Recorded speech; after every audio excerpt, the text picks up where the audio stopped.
국어 속담은 우물안 개구리입니다. 우물, 이게 우물이죠. 옛날에는 지금처럼 수도시설이 갖추어 있지 않았기 때문에 이렇게 마을마다 우물이 있었어요. 지금 우리는 참 편한 세상에서 살고 있어요. 그렇죠? 개구리, 우물 안에 개구리가 살아요. 우물 안에서 너무 행복해요. 이 우물이 개구리의 세상이에요. 이 우물 안에서 나는 너무 행복해. 만족스러워. 내가 이 세상에서, 여기 세상은 우물이겠죠. 제일 예쁘고 잘났어. 그런데 이 개구리는 우물 밖의 세상이 얼마나 넓고 광대한지를 몰라요. 자기만의 세상에 빠져 있어서 몰라요. 우물안 개구리, 무슨 뜻인지 정리해 볼까요? 자신의 세계가 좁다는 것을 모르고 그것이 전부인 것처럼 알고 있는 사람. 그러니까 넓은 세상을 알지 못하는 사람, 세상을 넓게 보지 못하는 사람. 그래서 우물안 개구리를 한마디로 정리를 하면 생각이나 식견이 좁은 사람을 말해요. 여기 식견은 학식과 견문을 말하는데, 학식은 배워서 얻은 지식을 말하고, 견문은 보고 들은 것을 말해요. 지식과 보고 들은 것이 많으면 사물을 분별할 수 있는 능력이 뛰어나겠죠. 그래서 그런 사람을 식견 있는 사람이라고 해요. 아무튼 생각이 넓지 못하고 식견이 좁아서 이 넓은 세상을 알지 못하는 사람을 우물안 개구리라고 해요. 이게 첫 번째 의미예요. 이렇게 식견이 좁다 보니까 세상을 보는 눈이 넓지 않으니까 그 작은 세상에서 자기만 잘난 줄 아는 사람을 우물안 개구리라고도 하고요. 이때는 이런 사람을 비꼬는 말로 사용해요. 비꼬는 것은 다른 사람을 놀리거나 비난하는 것을 말하죠.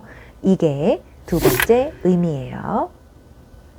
이 두 번째 의미는 비꼬는 말이기 때문에 다른 사람에게 사용할 때는 좀 조심해야겠죠. 우물안 개구리 무슨 뜻인지 같이 봤습니다. 실제 생활에서 어떻게 사용하는지 예를 들어 볼게요.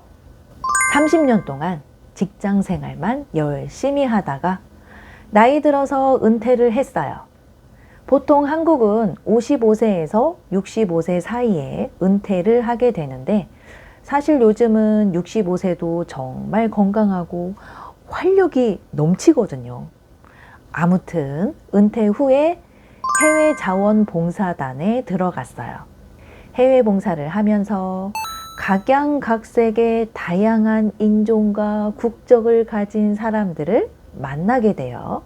세계 각지에서 모였기 때문에 사고방식, 사상, 생활 양식 등 문화 차이가 많이 나요. 하지만 그들과 함께 생활하면서 예전에는 이해할 수 없었던, 그래서 이상하다고 생각했던 그 문화 차이를 이해하고 인정하게 돼요. 문화적 다양성이 생기는 거죠. 문화적 차이를 인정하는 것. 나와 다르다고 해서 틀렸다, 옳지 않다가 아니라 그럴 수 있구나, 그렇구나, 이 사람들의 세상은 또 그렇구나, 이렇게 차이를 이해하고 인정하는 태도를 문화적 다양성이라고 해요. 내가 그동안 우물안 개구리로 살았구나.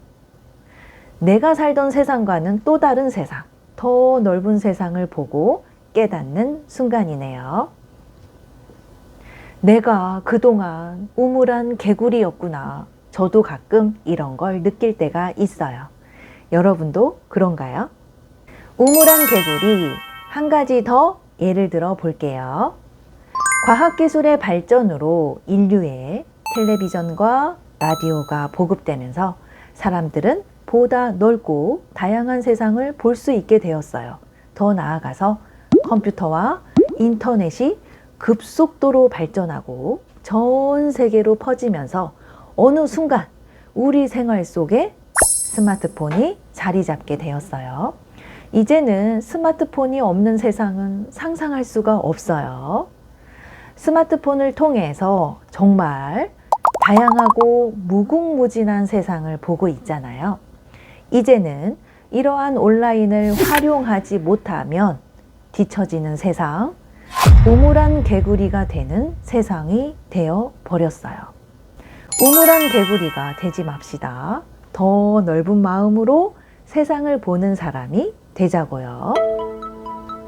그럼 우리는 다음에 또 만나요.